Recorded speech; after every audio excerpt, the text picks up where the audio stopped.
उस्ताद इस्माना करके थे कि एग्ज़ामिनर थे, तो मैं उनके पास गया, मैंने कहा जी अब तो हमारी आसानी हो जाएगी कि डेंटिस्ट्री के सारे प्रॉब्लम्स, आप you are close to government. But imagine मेरा कॉन्सेप्ट क्या था कि आज I am at the top of the government but is not easy to solve problems. But anyhow I had a distinct believe कि भाई न्याजी साहब अब हैं good close adviser to Benazir शहीद साहिबा, तो वो करेंगे। तो उन्होंने कहा कि नहीं मियाँ, सबसे बड़ा प्रॉब्लम डेंटिस्ट्री का है कि dentistry should create improve it's goodwill in society. तुम वो काम करो, मार्केटिंग करो। तो लिहाजा मैं इंश्योरेंस कंपनी से कह रहा हूँ कि गुडविल क्रिएट करना इज़ नॉट इजी। मैं आपको एक चीज़ बताता हूँ, समीना अलवी लेकर चलती हैं breast cancer, disabled person with disabilities की कॉजेज़ वगैरह वगैरह एंड मेंटल हेल्थ। तो आप इमेजिन करें, कोविड इज़ अनदर एग्जाम्पल कि जहाँ सिर्फ एक सिंपल से 3 पैगाम, मास्क लगाओ, हाथ धो और फासला रखो, उसको लाखों मरतबा प्रचार किया गया होगा।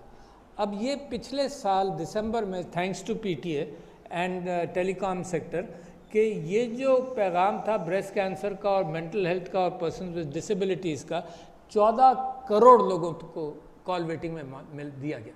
14 करोड़, थोड़ा थोड़ा सा इम्पैक्ट होता है। यानी ब्रेस्ट कैंसर के अंदर एनेक्डोटल कैफियत ये है कि women have started reaching earlier to for treatment because they have diagnosed something themselves, थोड़ा थोड़ा। तो प्रिवेंटिव हेल्थ के अंदर बहुत बड़ा काम है। तो लिहाजा ये आसान काम नहीं है, उसके अंदर आप गुडविल क्रिएट करें। अच्छा, दूसरी बात मैं आपसे कह रहा हूँ कि ये जो कॉन्फ्लिक्ट होता है उसकी वजह क्या है? उसकी वजह यह है कि मैंने कहा क्या, आपने सुना क्या। ये तो बहुत बड़ा कॉन्फ्लिक्ट है। अब्बा जी ने ये कहा था जायदाद ऐसे डिस्ट्रीब्यूट होगी, औलाद ने क्या सुना, हर एक ने क्या सुना, और अब्बा जी ने हर एक से अलग में तसल्ली किस तरह से दी होगी, ठीक है ना। तो अल्लाह ताला फरमाता है कुरान में कि लिख लो, ठीक है ना। अल्लाह ताला अपने आप को बरी ज़िम्मा करता है कि अगर तुम लिखोगे नहीं तो अल्लाह बरी ज़िम्मा है, फिर तुम लड़ते रहो आपस में, तो लिख लो। दूसरी बात आ गई। अच्छा, मगर कितना आप लिख सकते हैं? यानी जो इंश्योरेंस पॉलिसी है, मैंने कसम खा के आपसे कह सकता हूं कि कभी इंश्योरेंस पॉलिसी, कभी भी कोई बैंक के कागजात, कभी पढ़े नहीं, आपको ट्रस्ट किया और साइन किए। और अगर आप मार्शे में पूछने जाए ना तो 99.9% people will trust the banker who selling that insurance for example, और वो ट्रस्ट द पर्सन जो लेकर आया है या वकील, उसको ट्रस्ट करेगा, कभी पढ़ेगा नहीं। तो खैर, एक तो आपने लिख लिया, और कितना लिख सकते हैं? 2। अच्छा, लिखे हुए के अंदर भी समझा क्या और कहा क्या गया?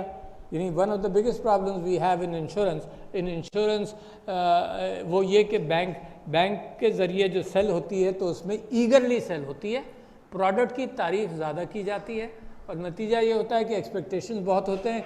और प्रॉब्लम बैंक्स का ये है कि वो जितना अप फ्रंट प्रीमियम वो इंसेंटिव के तौर पर ऑफिशियल ऑफ द बैंक को दे देते हैं। तो लिहाजा अगर उसने वादे जो भी किए कि भाई तुम 1 लाख का इंश्योरेंस कर रहे हो और परसों 4 साल बाद तुम्हें 10 लाख मिल जाएंगे, तो वो बाद में उसको एहसास होता है कि मुझे तो मिले ही 1 लाख या 2 लाख, ये तो इसने तो 10 लाख कहा था। तो वो that is where it comes.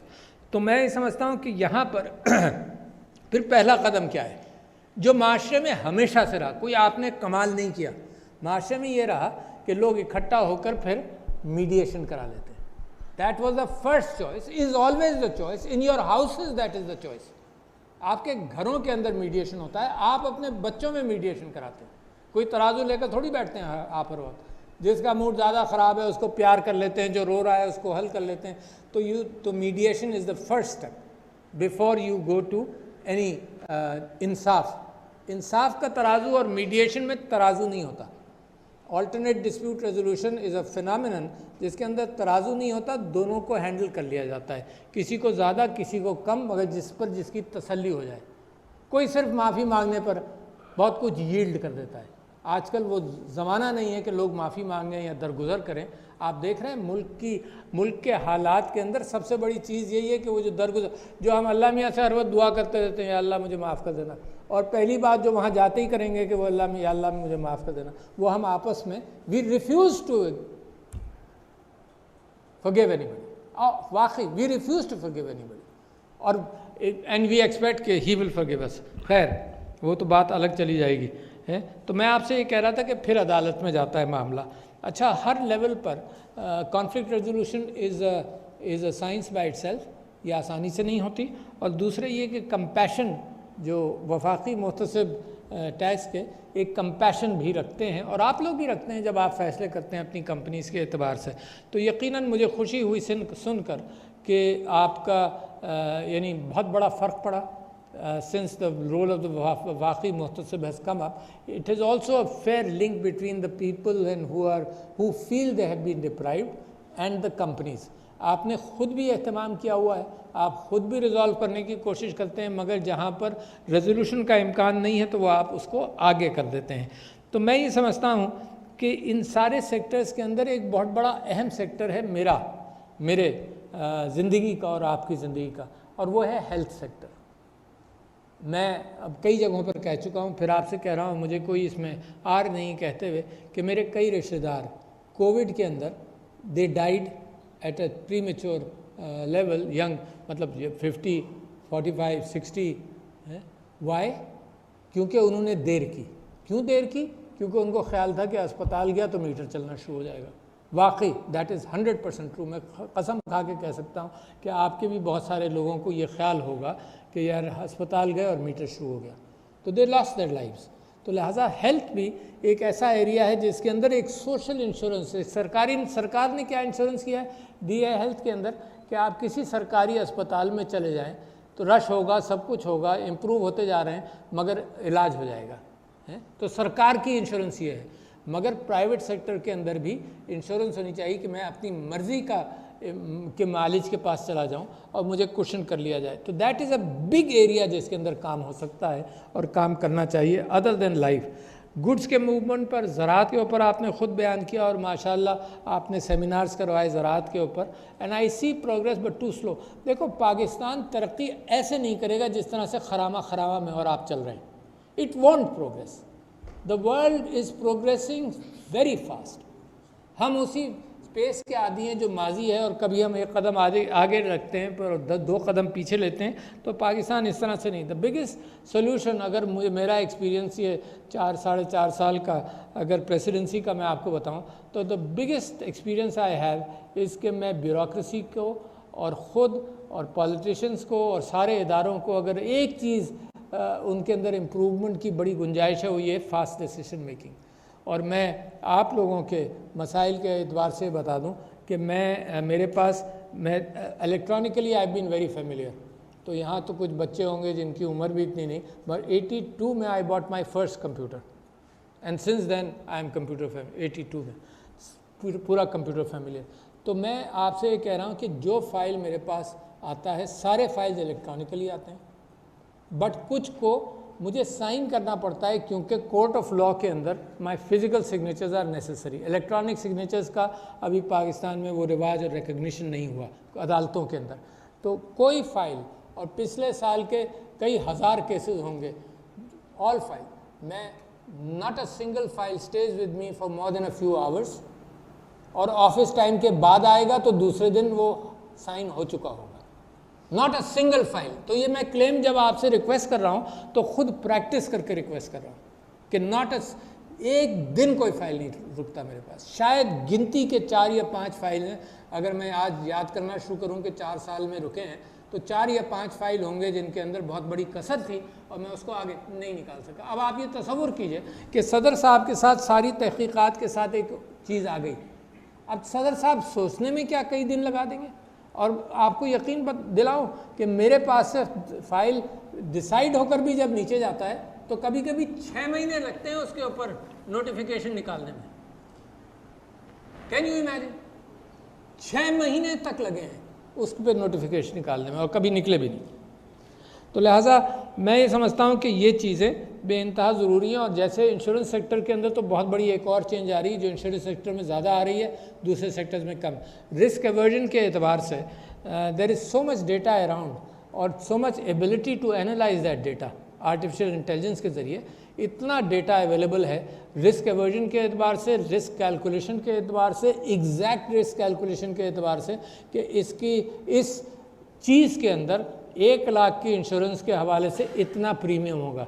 Life में इतना होगा, इस उम्र में इतना होगा, इसको कोई बीमारियां हैं इतना होगा, इन सब चीज़ों के एतबार से there are tremendous tools which you have to avoid risk or build in the risks which are necessary to improve that.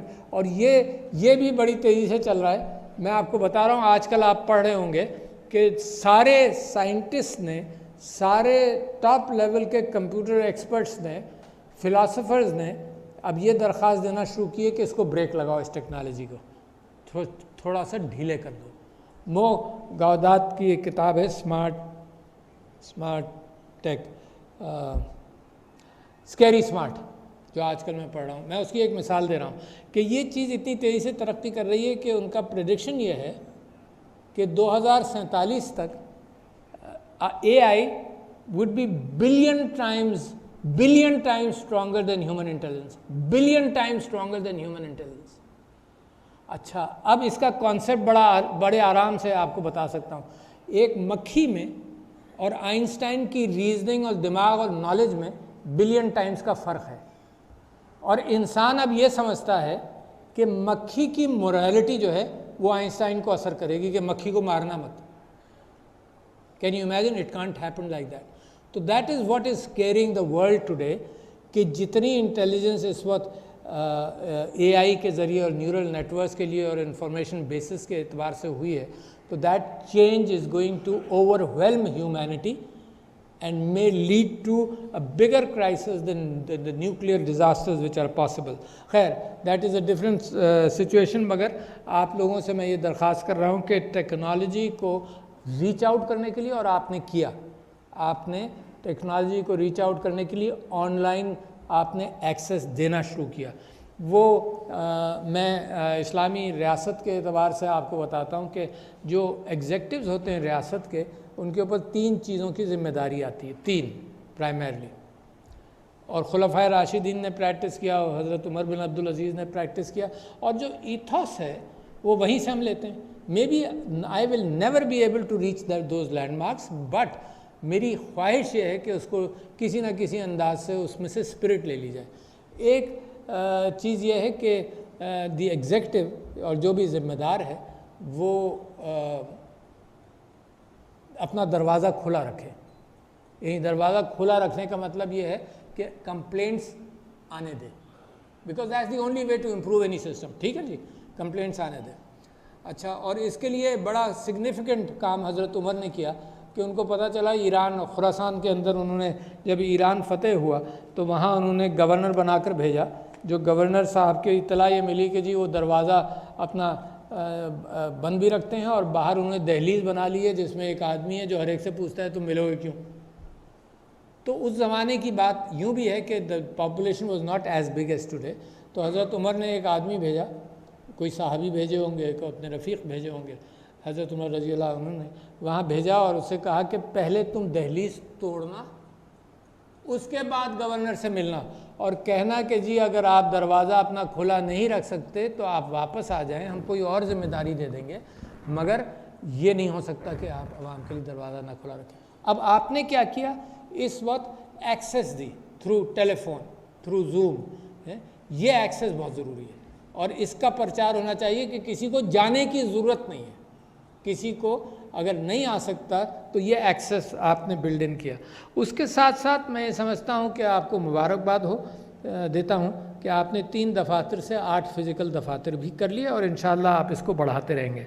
और सबसे बड़ी चीज़ ये कि आपने एक खूबसूरत अंदाज से क्लेम सेटलमेंट का सिलसिला रखा, और अब ये सारी चीज़ें, ये गुडविल, मैं इनसे ये गुजारिश करता रहता हूँ कि हम किस तरह से कंट्रीब्यूट कर सकते हैं in increasing the goodwill of the insurance sector in society. तो ये कर सकते हैं, आप भी ये तरकीब आजमाएं। हम ये करते हैं कि जो अच्छे केसेस हैं जिसके अंदर, अच्छा अच्छे केसेस से quantum of money is not the issue, compassion with a small individual is issue. इन्होंने भी जो बात पढ़ी वो ये पढ़ी कि 2 लाख रुपए की इंश्योरेंस थी, बस जब उसको मिली वो रोई। These are the things which touch the hearts of the people. इससे गुडविल बनती है इन चीज़ों से। तो उसकी ख़बरें ज़्यादा बनाया करें, अखबार मुंतज़िर होते हैं टीवी के मुतालिक तो मैं नहीं कह सकता कि वो मुंतज़िर होती। आजकल टीवी तो इस चक्कर में ज़्यादा है कि लोग झगड़ा करें हैं और उनके रेटिंग्स बढ़ें, मगर अखबार भी और सभी मीडिया मुंतज़िर रहता है कि रियल ह्यूमन रिलेटेड इश्यूज़ का प्रचार किया जा सके। तो मैं समझता हूँ कि आप सब लोग मुबारकबाद के मुस्तहिक़ हैं, मगर you raise a concern regarding tax, sales tax and any other tax coming in. अच्छा, जहाँ भी मैं आजकल जाता हूँ, या पहले भी जाता था, किसी सेक्टर में चला जाऊँ तो हर सेक्टर ये कहता है, और ये फाइनेंस मिनिस्ट्री हर सेक्टर के इस प्रेशर में रहती है कि लोग कहते हैं जी टैक्स आप कम करें, ये सेक्टर बैठ जाएगा। सेक्टर का नाम आप कोई भी लगा लें, ठीक है ना, और उसमें ये बात फिट करें जो डायलॉग में आपको कह रहा हूँ कि जी सेक्टर बैठ जाएगा, बहुत ख़राब टैक्सेशन है, बड़ा पड़ोसी मुल्कों के अंदर आप देखें वहाँ ये टैक्सेशन है, हमारे यहाँ ये ख़राब है। दूसरे ये कि जी आप तो खैर नहीं, क्योंकि you are a very regularise sector. बहुत सारे सेक्टर के लोग ये कहते हैं कि जी हमें क्या कहते हैं, फॉर्मल सेक्टर में लाने के लिए ये मत करें, ये मत करें, हम खुद आ जाएंगे।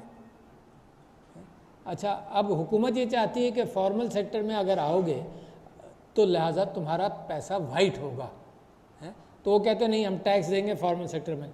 मैं जब वो मेरे पास आते हैं मैं कहता हूँ यार आप सब टैक्स देने वाले हैं? कहते हैं हाँ। मैं कहता हूँ आप टैक्स देना चाहते हैं? कहते हैं हाँ। तो मैं कहता हूँ कि यार आप फॉर्मल सेक्टर में आइए, इसमें क्या आपको इतराज़ है कि जी नहीं हमारे लोग हिसाब नहीं रख सकते? यार हिसाब तो हर कारोबारी हिसाब रखता है यार, ये क्या बात हुई कि हिसाब नहीं रख सकते? तो लिहाजा फॉर्मल सेक्टर में आए, मगर जो ऑनलाइन तब्दीली आ रही है, मूवमेंट ऑफ